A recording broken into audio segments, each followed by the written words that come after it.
Thank you ಎಲ್ರಿಗೂ. ಗುರುಗಳಿಗೆ thank you, ಮತ್ತು ಲಕ್ಷ್ಮೀ ಮೇಡಮ್ಗೆ ಥ್ಯಾಂಕ್ ಯು. ನಾನು ಇವತ್ತು ಬದುಕಿದ್ನಿ ಅಂದರೆ ನೀವೇ ಕಾರಣ.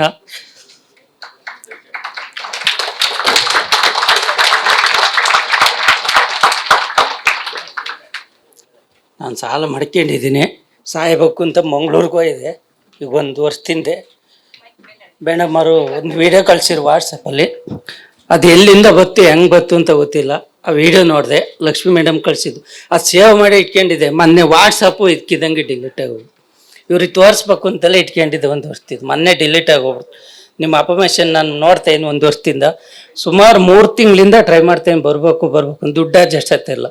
ಮೊನ್ನೆ ಮಿಲಾನ್ ಮುಂದೆ 1 ವಾರ ಕಂಟಿನ್ಯೂ ನಿಂತ್ಕೊಂಡು ನೆಕ್ಸ್ಟ್ ಮಂಡಿ ಬರುತ್ತೆ ಅಂತ ಹೇಳ್ಕೊಂಡೆ. ಮೊನ್ನೆ ಆಫೀಸಿಂದ ಬುಕ್ ಮಾಡಿದ್ದೆ 1,000 ರೂಪಾಯಿ ಸಾಲ ಮಾಡಿ. ಮೊನ್ನೆ ದುಡ್ಡು ಕಟ್ಟಕ್ಕೆ ದುಡ್ಡಿರಲ್ಲ. ನೆಕ್ಸ್ಟ್ ಮಂಡಿ ಬರುತ್ತೆ ಅಂತ ಅಪಾಯಿಂಟ್ಮೆಂಟ್ ಮಾಡಿದೆ ಮಿಲಾನ್ ಮುಂದೆ ನಿಂತ್ಕೊಂಡು. ಮೊನ್ನೆ ಇವ್ರು ಫೋನ್ ಮಾಡ್ತಾರೆ, ನನ್ನ ಹತ್ರ ದುಡ್ಡಿಲ್ಲ, ನಾಳೆ ಕಟ್ತೀನಿ. 5,000 ರೂಪಾಯಿ ದುಡ್ಡು ಎಲ್ಲಿಂದ ಬರ್ತದೆ ನನಗೆ ಗೊತ್ತಿಲ್ಲ. ಇಲ್ಲಿ ಬರೋಕ್ಕೆ ಅದೇ ಕಾರಣ. ಥ್ಯಾಂಕ್ ಯು ಗುರುಗಳು. ನಾನು ಊರು ಭದ್ರಾವತಿ, ನಾನಿರೋದು ಬೆಂಗಳೂರಲ್ಲಿ. ಸಾರ್ ನನಗೆ ನಾನು ಅವ್ರ ಯೂಟ್ಯೂಬಲ್ಲಿ ನೋಡಿದ್ದು 1 ಮಂತ್ ಆಗಿದೆ ಅಷ್ಟೇ. ಬಟ್ ಅದಕ್ಕಿಂತ ಮುಂಚೆ ನನ್ನ ಎಕ್ಸ್ಪೀರಿಯನ್ಸ್ ಅವ್ರು ಸಾರ್ ಹೇಳಿದ ಪ್ರಕಾರ, ನೀವು ಮೈಂಡಲ್ಲಿ ಪದೇ ನೆನೆಸ್ಕೊಂಡಿದ್ದು 100% ಆಗಿರುತ್ತೆ. ಬಟ್ ಅದು ನೀವು ಸೀರಿಯಸ್ ಆಗಿ ತೊಗೊಂಡಿರಲ್ಲ, ಯೋಚನೆ ಮಾಡಿರಲ್ಲ. ಅದನ್ನು ನೀವು ಯೋಚನೆ ಮಾಡಿ ನೋಡಿ, ನಿಮ್ಗೆ ಯಾವ್ದಾದ್ರು ಒಂದು ದೊರಕಿರುತ್ತೆ ಅಂತ. ನಾನು ಯೋಚನೆ ಮಾಡಿದ ಪ್ರಕಾರ ನನಗೆ 3 years ಮುಂಚೆ ನಂದು ಹ್ಯಾಂಗಿಂಗ್ಸ್ ಕಳೆದೋಗಿತ್ತು. ಈಗ ಹಾಕಿರೋದೆ ಪ್ರೆಸೆಂಟ್. ನಾನು ಸಾರ್ ಹೇಳ್ಕೊಟ್ಟಿದ್ದು ಮಾಡಿದ್ಮೇಲೆ ಆಟೋಮೆಟಿಕ್ ಆಗಿ ನಂಗೆ ಸಿಕ್ಕಿದೆ.